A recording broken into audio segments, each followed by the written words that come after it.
a representative from the press. So thanks for accepting our invitation and attending this press brief. So here too we have the Joint Secretary Mr. Amit Kumar. He is from the Department of Commerce, and today morning he is on the mission of outreach program of Department of Commerce. So today morning we had an extensive discussion with all the stakeholders from the industry, and we got all the feedback, and he also noted a lot of feedback given by the stakeholders. Now we want to interact with you. So now I request Amit Kumar to take over. Thank you.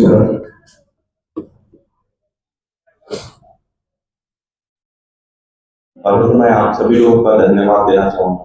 आप लोगों ने बहुत ही short notice पे इस press conference में आए हैं और ये जो विजिट है टी बोर्ड का, इसमें जैसा डिप्टी चेयरमैन साहब ने बोला कि फर्स्ट हम लोगों ने लगभग 1.5-2 घंटे जो है वो स्टेक होल्डर्स के साथ डिटेल मीटिंग किया और उनसे जो टी बोर्ड के इश्यूज हैं, जो पूरा इकोसिस्टम है उसके बारे में जो को ऑनेस्ट फीडबैक मिला है। मैं आज आप लोगों के साथ जो है वो इस आउटरीच प्रोग्राम के तहत सरकार के जो 12 साल आज पूरे हुए हैं और करंट गवर्नमेंट जो है वो उसके 2 साल, उनकी उपलब्धियों को डिस्कस करने के लिए क्या डिपार्टमेंट ऑफ कॉमर्स ने उपलब्धियां हासिल की हैं, उसको आप लोगों के समक्ष जो रखना चाहूँगा। ये डिपार्टमेंट ऑफ कॉमर्स बेसिकली जो है वो एक्सटर्नल ट्रेड के लिए काम करता है ताकि जो इंडियन गुड्स एंड सर्विसेज हैं उनको मार्केट जो है वो मिल सके, उनको कॉम्पिटिटिव जो है वो जो भी मार्केट्स हैं उनसे वो जो है प्रतिस्पर्धा कर सकें और एक्सपोर्ट जो है वो बढ़े। और ये एक्सपोर्ट हमारे ग्रोथ के लिए, हमारे प्रॉस्पेरिटी के लिए बहुत जरूरी है। माननीय प्रधानमंत्री जी का भी ये कहना है कि जो इंडियन गुड्स हैं, हमारे स्थानीय जो प्रोडक्ट हैं वो अगर हम कहें तो वोकल फॉर लोकल का नारा उन्होंने दिया। हमारे जो स्थानीय उत्पाद हैं, स्थानीय वस्तुएं हैं, उस पर हमें गर्व होना चाहिए और उनको हम प्रमोशन के लिए काम करें। और साथ ही साथ इसके नए आयाम तब जुड़ जाते हैं जब इसको हम कहते हैं कि लोकल टू ग्लोबल, हमारे जो स्थानीय उत्पाद उनको अंतर्राष्ट्रीय बाजार मिले, इसके लिए भी जो है वो डिपार्टमेंट ऑफ कॉमर्स जो है वो लगातार काम कर रहा है। अगर मैं ट्रेड जर्नी की बात करूं तो जो पूरा जो हम लोग का मेरा वक्तव्य होगा वो 5 बिंदुओं पर मुख्य रूप से केंद्रित रहेगा। पहला तो जो हमारी एक्सपोर्ट की जो ट्रैजेक्टरी है, किस तरह से हम आगे बढ़ रहे हैं, हमारा एक्सपोर्ट ग्रोथ हो रहा है, उसके बारे में चर्चा करेंगे। दूसरा, विभाग के द्वारा जो डिजिटल ट्रांसफॉर्मेशन के जो काम हो रहे हैं, खास तौर पे आईटी जो वो इनेबल जितने भी हमारे इनिशिएटिव्स हैं उनके माध्यम से ट्रेडर्स को, एक्सपोर्टर्स को क्या लाभ मिल रहा है, इस पर चर्चा करेंगे।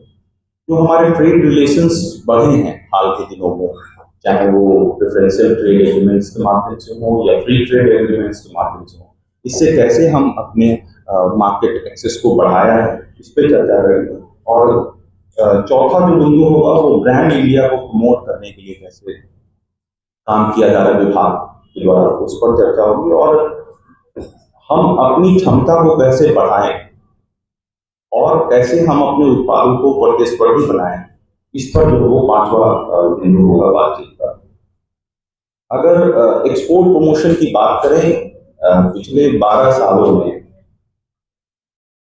2014-15 में इंडिया का जो एक्सपोर्ट था वो $468 बिलियन था। 468, जो आज 25-26 में बढ़कर 863 बिलियन डॉलर हो। ये जो ग्रोथ हुआ है ये काफी सब्सटेंशियल ग्रोथ है। और अगर इनको हम गुड्स एंड सर्विसेज में डिवाइड करके देखें तो गुड्स का जो ग्रोथ है वो $310 बिलियन से बढ़कर के 442 बिलियन डॉलर जो है वो पहुंचा है। और ये ग्रोथ की will share you the details. जो सर्विसेज का है वो बहुत ही प्रोमिनेंट रहा है। 158 बिलियन डॉलर से बढ़ करके आज 2025-26 में ये बढ़कर 421 बिलियन डॉलर है। ये पूरा का पूरा जो है वो ग्रोथ जो है रहा है, खासतौर पे जो सर्विसेज का रहा है वो रिमार्केबल है। और यही अगर 2014-15 में देखेंगे तो पूरे एक्सपोर्ट का जो शेयर था सर्विसेज का वो सिर्फ 34% था, और वो आज बढ़ करके 48.8 ऑलमोस्ट 49% के करीब पहुंच गया। तो हमारी जो जर्नी रही है खास तौर पे सर्विसेज में एक्सपोर्ट की, वो काफी रिमार्केबल रही है। और यह जस्ट बिकॉज ऑफ हमारे जो अगर हम कहें कि आईटी जो प्रोफेशनल्स हैं, खासतौर पे जो ग्रेजुएट्स हैं, जो यंग युवा हैं, जो इसको लीड कर रहे हैं इन सर्विसेज को प्रोवाइड करने में, उनका रोल बहुत इंपॉर्टेंट है। कमोडिटीज में भी बात करेंगे तो इसके डिटेल प्रेजेंटेशन मैं आप लोगों को शेयर कर दूंगा, चाहे वो इंजीनियरिंग गुड्स हो, इलेक्ट्रॉनिक गुड्स हो, ड्रग्स और फार्मा हो, एग्रीकल्चरल प्रोडक्ट्स हो, जेम्स एंड ज्वेलरीज हो या टेक्सटाइल हो, सभी सेक्टर्स में जो वो काफी रिमार्केबल जो वो रही है। ट्रेड को अगर हम कहें तो जो डिजिटल ट्रांसफॉर्मेशन की हमने बात की, ट्रेड कनेक्ट जो है वो शुरू किया गया है, one stop platform for exporter. ये ट्रेड कनेक्ट की शुरुआत जो है वो सितंबर 2024 में हुई थी, और ये एक सिंगल विंडो सिस्टम के रूप में काम कर रहा है।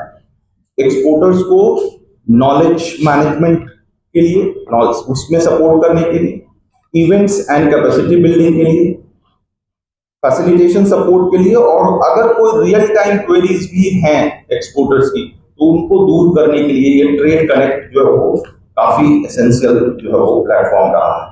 उसी तरह से ट्रेड इंटेलिजेंस एंड एनालिटिक्स है, TIA पोर्टल की शुरुआत जो है वो नवंबर 2025 में हुई, और इसमें जितने भी इंफॉर्मेशन हैं उनका इस्तेमाल जो है वो किया जा रहा है एक इंटीग्रेटेड प्लेटफॉर्म के रूप में, ताकि अधिक से अधिक जानकारी जो है वो इकट्ठा हो सके।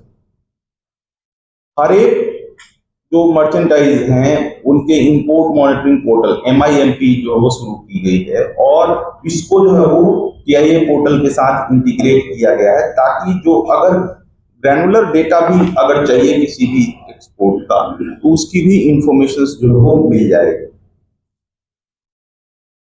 साथ ही साथ कोई भी इकोसिस्टम है उसमें कैसी फीडबैक सिस्टम कैसा है, कैसे जो है वो उस पर जन सुनवाई हो रही है, तो इसके लिए भी जन सुनवाई फैसिलिटी जो है वो शुरू की गई है डिपार्टमेंट ऑफ कॉमर्स के माध्यम से।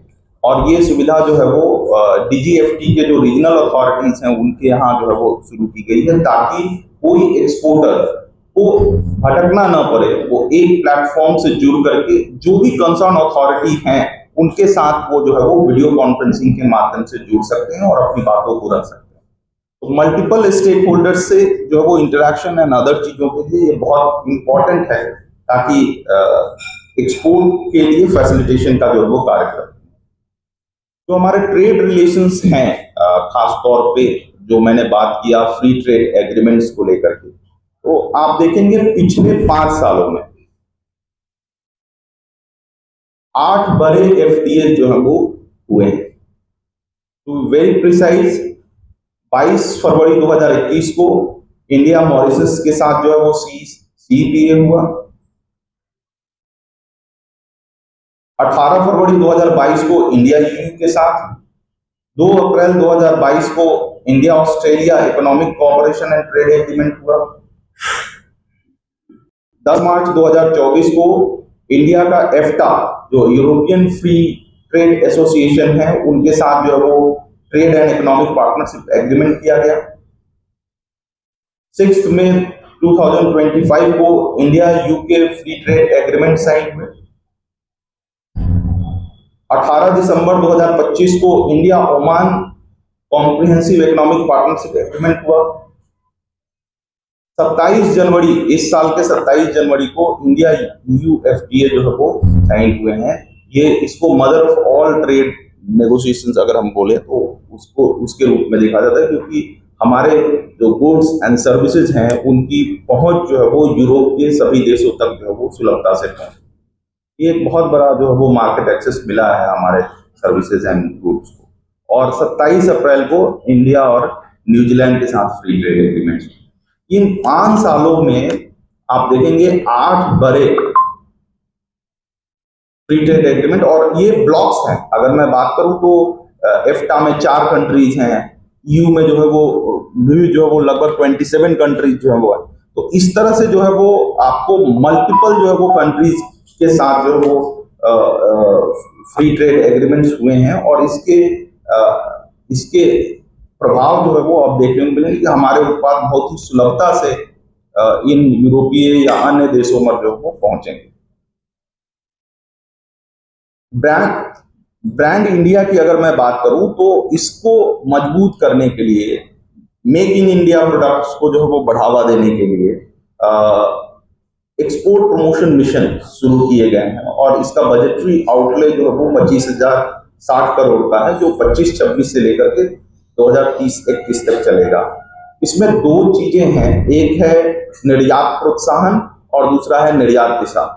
निर्यात प्रोत्साहन के अंतर्गत जो हमारे ट्रेड फाइनेंस एक्सेस जो है वो प्रोवाइड करना, और निर्यात दिशा में हम मार्केट एक्सेस कैसे हम अपना इफेक्टिवली इन्हांस कर सकते हैं, इस पे जो है वो काम किए जा रहे हैं। उसी तरह से ब्रांड इंडिया प्रमोट करने के लिए ई कॉमर्स एक्सपोर्ट हब्स जो है वो पे काम हो रहा है, ताकि जो उत्पाद हैं वो ई कॉमर्स के माध्यम से भी जो है वो लोगों तक पहुंचे और उसके माध्यम से भी एक्सपोर्ट्स वगैरह हों। आईटीपीओ ने भारत की छवि को काफी मतलब मजबूत किया है, ब्रांड इंडिया को जो वो काफी हद तक प्रमोट किया है। और आपने देखा होगा कि भारत मंडपम का जो फिर से जो वो एक तरह से इंटरनेशनल कन्वेंशंस, इंटरनेशनल कार्यक्रम का जो है वो महत्वपूर्ण जो है वो हिस्सा बना है। वहां पर कार्यक्रम हुए हैं, चाहे वो G20 को होस्ट करना हो या यूएन के जो इवेंट्स हैं उनको हो, ये तमाम तरह का जो है वो बड़े बड़े कार्यक्रम वहां पर आयोजित हो रहे हैं। उसका अगर आप आईटीपीओ भारत मंडपम को देखेंगे तो 14 बड़े हॉल हैं, 2 ऑडिटोरियम बनाया गया है, 24 जो है वो मीटिंग रूम्स और लगभग 5,500 पार्किंग स्पॉट्स हैं। तो इतने बड़े लेवल पे जाकर के कि किसी भी अंतर्राष्ट्रीय स्तर के कार्यक्रम करने के लिए जो आयोजन स्थल की जो सुविधा होनी चाहिए वो वहां पर डेवलप की गई है, और ये विकसित भारत का प्रतिबिंब जो है वो इसमें दिखता है। यही नहीं, सिर्फ ये स्टैंड अलोन प्रोजेक्ट ही नहीं रहा है, बल्कि उसके आसपास उसके एक्सेस को बढ़ाने के लिए तमाम तरह के जो है वो 6 लेन टनल्स बनाए गए हैं, ताकि हिंड्रेंस फ्री जो है वो मूवमेंट हो सके।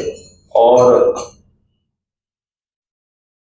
ये अगर आईटीपीओ और भारत के जो ट्रेड के जो पूरा का पूरा इकोसिस्टम है, इन एक दूसरे को जो वो काफी हद तक प्रतिबिंबित करते हैं।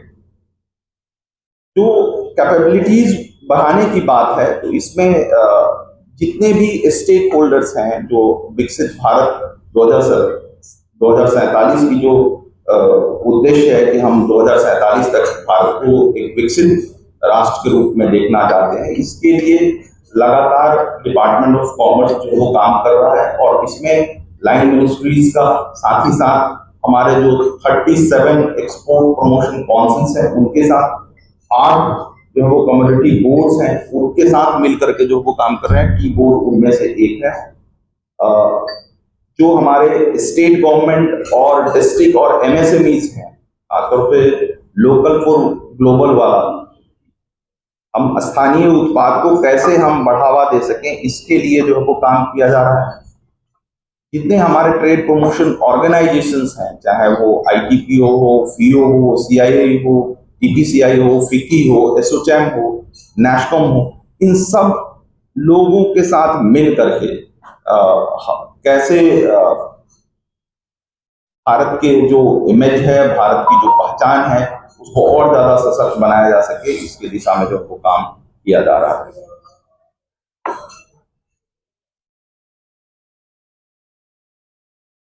जितने हमारे उत्पाद हैं, चाहे वो मेरीन प्रोडक्ट हों, उनको लेकर के जो है वो काफी हमारा सी फूड का जो एक्सपोर्ट है वो 14-15 में सिर्फ 10.51 लाख मैट्रिक टन था। अब वो बढ़ करके 25-26 में 19.64 लाख मैट्रिक टन हो गया है। तो अगर हम एनुअल भी देखें तो एनुअल ग्रोथ ऑफ 7.86% सिर्फ मेरीन प्रोडक्ट में। उनके लिए जो इंफ्रास्ट्रक्चर और कैपेसिटी एक्सपेंशन के लिए जो चीजें चाहिए वो किया जा रहा है। Global promotions and market access जो वो उपलब्ध कराया जा रहा है उन्हें। हमारे ग्रोथ को बढ़ाने में एसीजेड का भी बहुत बड़ा जो है वो हाथ रहा है। और अगर मैं एसीजेड की बात करूं तो एक्सपोर्ट ग्रोथ जो है वो 174%। ये 4.94 लाख करोड़ का था, वो बढ़ करके फाइनेंशियल ईयर 24 में 13.55 लाख करोड़ का हो। एम्प्लॉयमेंट जो है वो 12.8 लाख से बढ़ के 31.9 लाख हो गए। लगभग 2.5 गुना जो है वो एम्प्लॉयमेंट में वृद्धि हुई है इस एसीजेड के माध्यम से। और इन्वेस्टमेंट जो है वो 2.96 लाख करोड़ से बढ़ करके 7.07 लाख करोड़, इसमें भी लगभग 2.5 गुना का जो है वो इन्वेस्टमेंट। किस तरह से ये इन्वेस्टमेंट के, इकोनॉमिक ग्रोथ के, एक्सपोर्ट ग्रोथ के और एम्प्लॉयमेंट ग्रोथ के केंद्र बन रहे हैं एसीजेड। और इनके लिए भी जो अगर हम देखें तो तमाम तरह के मानक जो है वो निर्धारित किए जा रहे हैं ताकि इनके जो प्रोडक्ट हैं वो भारतीय उत्पादों को जो है वो बहुत स्टैंडर्डाइज किया जा सके।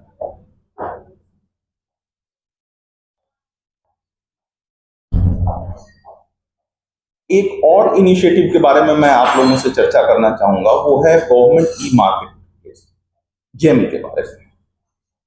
जेम में सिंस इंसेप्शन जो है वो टोटल ऑर्डर 3.48 करोड़, लगभग 3.5 करोड़ ऑर्डर जो है वो जेम के माध्यम से प्लेस किए गए। और टोटल ऑर्डर की जो वैल्यू है that is around 17.72 lakh crore, 17.72 lakh crore का टोटल वैल्यू है ऑर्डर का। और इसमें जो मीडियम एंड स्मॉल इंडस्ट्रीज के जो इंटरप्राइजेस के जो कंट्रीब्यूशन है वो ऑलमोस्ट 45.1%। 45% जो उत्पाद है वो एमएसएमईज के हैं। कैटेगरीज अगर मैं बात करूं तो इसमें जो प्रोडक्ट आप ऑर्डर हुए अभी तक लगभग 10,667 और सर्विसेज 355 सर्विसेज की कैटेगरी।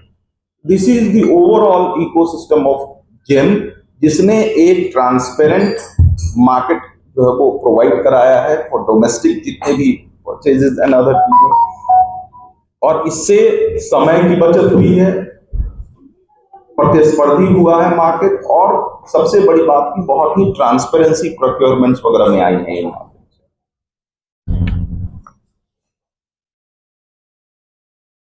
प्लांटेशन के अंतर्गत अगर हम देखेंगे तो जो हमारे रबर प्लांटेशन के बारे में मैं आप लोगों से चर्चा करना चाहूंगा कि रबर प्लांटेशन जो वो इनिशिएटिव शुरू किया गया 2021 में कि हम 2 लाख हेक्टेयर अतिरिक्त जो है वो रबर प्लांटेशन करेंगे इन नॉर्थ ईस्टर्न रीजन इन 5 इयर्स। और इसके लिए सरकार ने जो वो 1,000 करोड़ का बजट अनाउंसमेंट भी किया था। और उसमें अभी तक 1.8 लाख हेक्टेयर जो है वो ऑलरेडी प्लांटेशन जो है वो किए जा रहे हैं। ऑलमोस्ट 90% ऑफ द जो हमारा लक्ष्य था वो इन 5 सालों में जो वो हुआ है।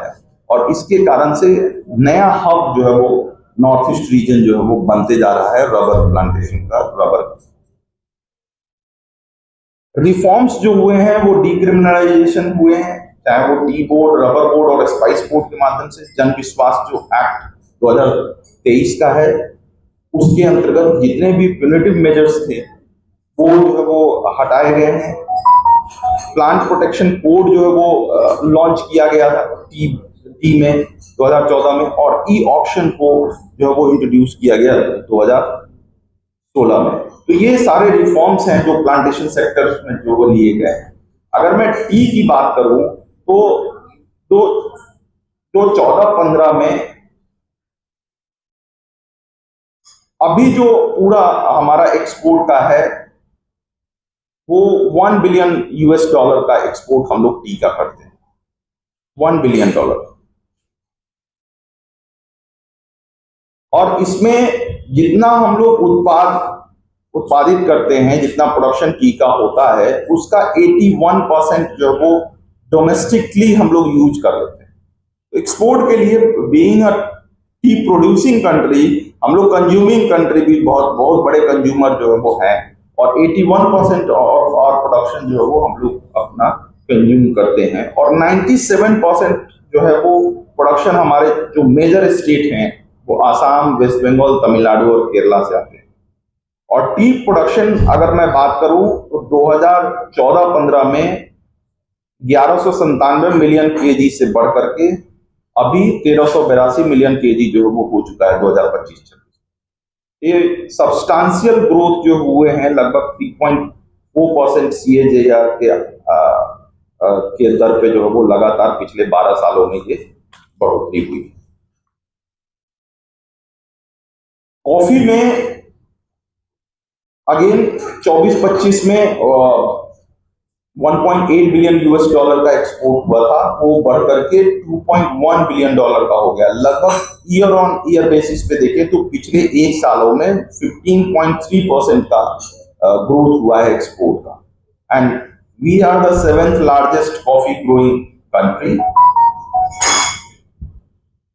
14-15 से अगर मैं बात करूं 25-26 तक का, तो हमारा CAGR जो वो 9% के आसपास है। हर साल हम 9% के हिसाब से अपना अधिक कॉफी प्रोडक्शन कर रहे हैं। GI रजिस्ट्रेशन भी काफी बड़े हैं, काफी हमारे प्रोडक्ट्स जो है वो GI टैग भी हुए हैं, और मोस्टली हम लोग इटली, जर्मनी, रसिया, UAE और बेल्जियम को कॉफी एक्सपोर्ट करते हैं। स्पाइसेस में भी जो है वो 14-15 में जो वी आर द मेजर जो है वो स्पाइसेस के एक्सपोर्टिंग कंट्रीज में आते हैं, हम लोग एक्सपोर्ट करते हैं। 2014-15 में 2.4 बिलियन का एक्सपोर्ट था, जो अब बढ़ करके 4.3 बिलियन का हो। ये भी अगर हम मेजर डेस्टिनेशन की बात करें तो US, चाइना, UAE, बांग्लादेश और सऊदी अरब में हम लोग करते हैं। और गवर्नमेंट जो है वो इसमें काफी सपोर्ट करती है, ताकि जो भी एक्सपोर्ट की लगभग दुगना जो है वो एक्सपोर्ट हुआ है पिछले 12 साल में। रबर बोर्ड में ऑलरेडी मैंने आप लोगों से चर्चा किया कि एरिया जो है वो हमारा काफी बढ़ा है। पहले हम लोग 7,78,400 हेक्टेयर में रबर प्लांटेशन होता था, वो अब बढ़ करके 9,39,300 हेक्टेयर जो है वो हो गए हैं। रबर का उत्पादन भी जो है वो 7,74,000 टन से बढ़ करके 8,75,000 टन हो गया है। और नेचुरल रबर्स हमारे यहाँ जो है वो उसमें काफी जो है वो इसमें हम लोग अच्छा कर पाए हैं। तो